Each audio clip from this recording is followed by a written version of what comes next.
ಒಳ್ಳೆ ಪ್ರತಿಯೊಂದು ಸಮಸ್ಯೆಗಳನ್ನ ನಿಮ್ಮ ಸಮಸ್ಯೆಗಳನ್ನ ನಾನು ತುಂಬಿಕೊಂಡಂತೆಯೇ ಅಪಕೃತ ಮಾಡಿದ್ರೆ ನನಗೆ ಕೇವಲ ಆಸೆ ಮಾತಾಡಬಹುದು. ಅವತ್ತಿನ ಸಂದರ್ಭದಲ್ಲಿ ಸಾಕಷ್ಟು ಹಣವನ್ನು ಖರ್ಚು ಮಾಡಿದ್ರು ಕೂಡ ಕೊನೆಯಲ್ಲಿ 20 ಲಕ್ಷ ಕೊಟ್ಟರು. ಅವರು ನಾಯಕರು ಒಂದು ಕೋಟಿಯ ಕೇಸನ್ನು ನನ್ನ ಬಗ್ಗೆ ಅಪಕೃತ ಮಾಡಿದ್ರು. ಕಾಂಗ್ರೆಸ್ ಬೇಕಾಗಿಲ್ಲ, ಬಿಜೆಪಿ ಬೇಕಾಗಿಲ್ಲ, ನನ್ನ ಬಗ್ಗೆ ಅಪಕೃತ ಮಾಡಿ ಇಲ್ಲ ಸಲದ ಮಾಡಿ ನಮ್ಮ ಸಂಬಂಧಿಕರಿಗೆ ಆ ಮಾತನಲ್ಲಿ ಆಶಾ ಇದೆ. ಖಂಡಿತವಾಗಿ ಇಲ್ಲಿಯೂ ಕೂಡ ಯಾವುದೇ ಒಂದು ಕೂಡ ಒಂದು ಪ್ರಚಾರ ಮಾಡಿಲ್ಲ, ಒಂದು ಗಂಟೆ ಮಾಡಿಲ್ಲ, ಒಂದು ಗಂಟೆ ಮಾಡಿಲ್ಲ, ಯಾವುದೇ ತರ ನಾವು ಹಣ ಮಾಡಿಲ್ಲ. ಸ್ವಂತ ರೈತರಾಗಿ ನನ್ನ ಮೇಲೆ ಸಾಕಷ್ಟು ಕೆಲಸ ಮಾಡಿಕೊಡ್ತಾ ಬಂದಿದೆ. ಪ್ರತಿಯೊಂದು ಸಾಗುವುದನ್ನು ಮಾಡ್ಕೊಳ್ತಾ ಬಂದಿದೆ.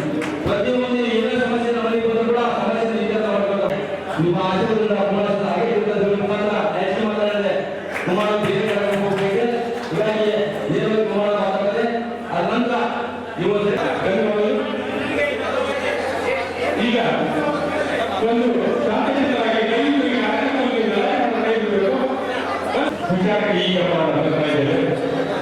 ಜಿಲ್ಲೆಯ ಪಕ್ಷದ ಬಲವರ್ಧನೆಗಾಗಿ ಜೆಡಿಎಸ್ ಪಕ್ಷದ ಜಿಲ್ಲಾ ಅಧ್ಯಕ್ಷರಾದ ಮಂಜನ ಗೌಡರವರ ಅವರಿಗೆ ಕೇಂದ್ರ ಸರ್ಕಾರದ ಅಧೀನದಲ್ಲಿ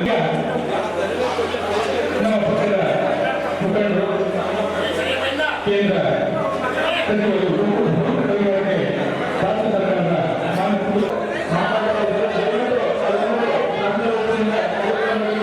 ಅವಕಾಶ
ಮಾಡ್ಬೇಕ್ರಿ ರೀ.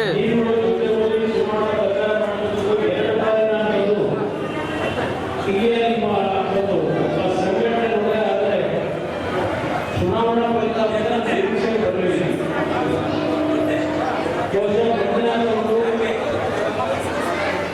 ಹಿಂದೆ ಒಂದು ಬರಕ್ಕಿದ್ದಾಗ 15-16 ಮತ ಪಡೆದಿದೆ. ಚುನಾವಣೆ ಸ್ಪರ್ಧೆ ಮಾಡಿ ಅವರಲ್ಲಿ ಸಂಘಟನಾ ಶಕ್ತಿ ಇದೆ. ಇವತ್ತು ಜಿಲ್ಲೆಯ ಒಂದು ಅಧ್ಯಕ್ಷ ಸ್ಥಾನವನ್ನು ಕೊಟ್ಟಿದ್ದಾರೆ. ಇವತ್ತಿನ ಈ ಕಾರ್ಯಕ್ರಮ ಒಂದು ಸಾಂಕೇತಿಕವಾಗಿ ನಾನು ಬರ್ತಾ ಇರ್ತಕ್ಕಂಥ ಸಂದರ್ಭದಲ್ಲಿ ಒಂದು ಕಾರ್ಯಕರ್ತರ ಉದ್ದೇಶಿಸಿ ಮಾತನಾಡಬೇಕು ಅಂತ ಹೇಳಿ ಮಂಜುನಾಥ್ ಅವರು ನನಗೆ ಏನು ಅವಮಾನ ಕೊಟ್ಟರು ಅದರ ಹಿನ್ನೆಲೆಯಲ್ಲಿ ಇವತ್ತು ಈ ಒಂದು ಸಭಾಂಗಣದಲ್ಲಿ ಇದ್ದೇನೆ. ದೆಹಲಿಯಲ್ಲಿ ಈಗಾಗಲೇ ಏನು ಲೋಕಸಭೆ ಅಧಿವೇಶನ ನಡೆದಿದೆ. ಲೋಕಸಭೆ ಅಧಿವೇಶನ ಮುಗಿದ ನಂತರ ಯಾಕೆಂದರೆ ಕಳೆದ ಲೋಕಸಭಾ ಚುನಾವಣೆ ಆದ ನಂತರ ಪಕ್ಷದ ಸಂಘಟನೆ ಸ್ವಲ್ಪ ಕುಂಠಿತ ಆಗಿದೆ. ಅದರಲ್ಲೂ ವಿಶೇಷವಾಗಿ ಉತ್ತರ ಕರ್ನಾಟಕದ ಜಿಲ್ಲೆಗಳಲ್ಲಿ ಸಂಘಟನೆಗೆ ಸ್ವಲ್ಪ ದೊಡ್ಡ ಮಟ್ಟದಲ್ಲಿ ನಾವೆಲ್ಲರೂ ಸಹಕಾರ ಕೊಡಬೇಕಾದ ಅನಿವಾರ್ಯತೆ ಇದೆ.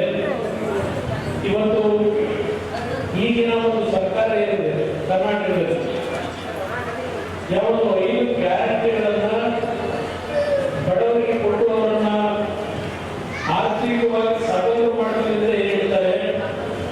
ಮತ್ತೊಂದು ಕಡೆ ವಿದ್ಯುತ್ ಶಕ್ತಿಯ ದರವನ್ನು ಏರಿಕೆ ಮಾಡ್ತಾರೆ. ಭತ್ತದ ಅಂಗಡಿಗಳಲ್ಲಿ ಕೊಂಡ್ಕೊಳ್ತಕ್ಕಂಥ ಭತ್ತದ ಬೆಲೆಯನ್ನು 3-4 ಏರಿಕೆ ಮಾಡ್ತಾರೆ. ನೀವು ಓಡಾಡತಕ್ಕಂಥ ಬಸ್ನ ಪ್ರಯಾಣ ದರವನ್ನು ಹೆಚ್ಚಿಗೆ ಮಾಡ್ತಕ್ಕಂಥದ್ದು. ಬೆಂಗಳೂರು ನಗರದಲ್ಲಿ ಇವತ್ತು ನೆನ್ನೆ ನೋಡಿದ್ದೇವೆ, 30 ರೂಪಾಯಿ 40 ರೂಪಾಯಿ ಏರಿಕೆ ಮಾಡಿದ್ದಾರೆ ಬೆಂಗಳೂರು ನಗರದಲ್ಲಿ ಪೆಟ್ರೋಲ್ ರೈಲ್. ಈಗ ಹಲವಾರು ರೀತಿಯಲ್ಲಿ ಜನಗಳ ಮೇಲೆ ಹೊರೆಗೊಳಿಸಿ ಆ ಸಂಖ್ಯೆಯಲ್ಲಿ ನಿಮಗೆ ಏನೋ ಒಂದು ದೊಡ್ಡ ಮಟ್ಟದಲ್ಲಿ ಆರ್ಥಿಕ ನೆರವು ಕೊಡ್ತೀವಿ ಅಂತಾರೆ. ಕಳೆದ 2 ವರ್ಷದಿಂದ ರಾಷ್ಟ್ರೀಯ ಅಭಿವೃದ್ಧಿ ಅಂತಕ್ಕಂಥದ್ದೇ ಸಂಪೂರ್ಣ ಸತ್ತೋಗಿದೆ. ನೀರಾವರಿ ಸೌಲಭ್ಯಗಳಿಲ್ಲ, ಯಾವುದೇ ರೀತಿಯ ಅಭಿವೃದ್ಧಿ ಕಾರ್ಯಕ್ರಮಗಳಿಲ್ಲ. ಕಾಂಗ್ರೆಸ್ನ ಶಾಸಕರುಗಳೇ ಇವತ್ತು ಅಭಿವೃದ್ಧಿಯ ಒಂದು ವಿಷಯದಲ್ಲಿ ಸರ್ಕಾರದ ಬಗ್ಗೆ ಆಕ್ರೋಶದ ಮಾತನಾಡತಕ್ಕಂಥದ್ದು ನೀವೇ ಗಮನಿಸ್ತಾ ಇದ್ದೀರಿ. ಭ್ರಷ್ಟಾಚಾರ ಅಂತಕ್ಕಂಥದ್ದು ತಾಂಡವವಾಡ್ತಾ ಇದೆ. ಭ್ರಷ್ಟಾಚಾರ ಅಂತಕ್ಕಂಥದ್ದು ಹೀಗಿದೆ. ಅಧಿಕಾರಿಗಳಿಂದ ಅವರು ವಸೂಲಿ ಮಾಡ್ತಾರೆ, ಅಧಿಕಾರಿಗಳು ಜನಸಾಮಾನ್ಯರು ವಸೂಲಿ ಮಾಡ್ತಾರೆ. ಹೀಗೆ ಇದೊಂದು ಸರ್ಕಾರ ಬಹುಶಃ ರಾಷ್ಟ್ರದ ಇತಿಹಾಸದಲ್ಲಿ ಇಂಥ ಒಂದು ಕೆಟ್ಟ ಸರ್ಕಾರ ಬಂದಿರಲಿಲ್ಲ. ನಿಮ್ಮಗಳಿಗೆ ನಮ್ಮ ಹೆಣ್ಣು ಏನಿದೆ, ನಿಮಗೆ 2,000 ರೂಪಾಯಿ ಗೃಹಲಕ್ಷ್ಮಿ ಯೋಜನೆ ಅಂತಾರೆ. ಅದು 3 ತಿಂಗಳು 4 ತಿಂಗಳಾದರೂ ಕೊಡೋದಿಲ್ಲ. ನಿಮಗೆ ಕೊಡ್ತಕ್ಕಂಥ 2,000 ರೂಪಾಯಿಗಳ ಒಂದು ಕಾರಣ ತೋರಿಸಿ ಹಲವಾರು ತೆರಿಗೆಗಳನ್ನು ಹಾಕತಕ್ಕಂಥದ್ದು ಅಷ್ಟೇ ಅಲ್ಲ, ಇವತ್ತು ರಾಜ್ಯದಲ್ಲಿ ರಾಜ್ಯ ಸರ್ಕಾರ ಸುಮಾರು 7 ಲಕ್ಷ ಕೋಟಿ ಸಾಲ ಮಾಡಿದ್ದಾರೆ.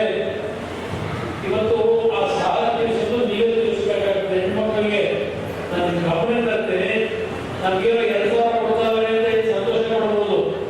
ಆದ್ರೆ ಅಲ್ಲಿ ಸರ್ಕಾರದ ಖಜಾನೆ ಖಾಲಿ ಮಾಡಿ ಸಾಲ ಮಾಡ್ತಾ ಇರ್ತಕ್ಕಂಥ ಸೇರಿದ್ರೆ ಆ ಸಾಲವನ್ನು ಮುಂದಕ್ಕೆ ನಾವು ನೀವೇ ಸೇರಿ ತೀರಿಸಬೇಕಾಗ್ತದೆ. ಇದನ್ನ ಬಹಳ ಎಚ್ಚರಿಕೆಯಿಂದ ತಾವು ಯೋಚನೆ ಮಾಡಬೇಕಾಗುತ್ತೆ. ಇವತ್ತು ಇಂಥ ಒಂದು ವಾತಾವರಣದಲ್ಲಿ ನೀವು ಬುದ್ಧಿವಂತರಾಗಬೇಕು. ಈಗ ಬಳ್ಳಾರಿ ಜಿಲ್ಲೆಯಲ್ಲಿ ನೋಡ್ತೀರಿ, ಬೆಳಗಾವಿ ನೋಡಿದ್ರಿ, ಯಾವ ನಮ್ಮ ತಾಯಂದಿರು ಹೆಚ್ಚಿನ ಸಂಖ್ಯೆಯಲ್ಲಿ ಈ ಒಂದು ಸಭೆ ಇದ್ದೀರಿ, ಕಾರ್ಯ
ಸರ್ಕಾರ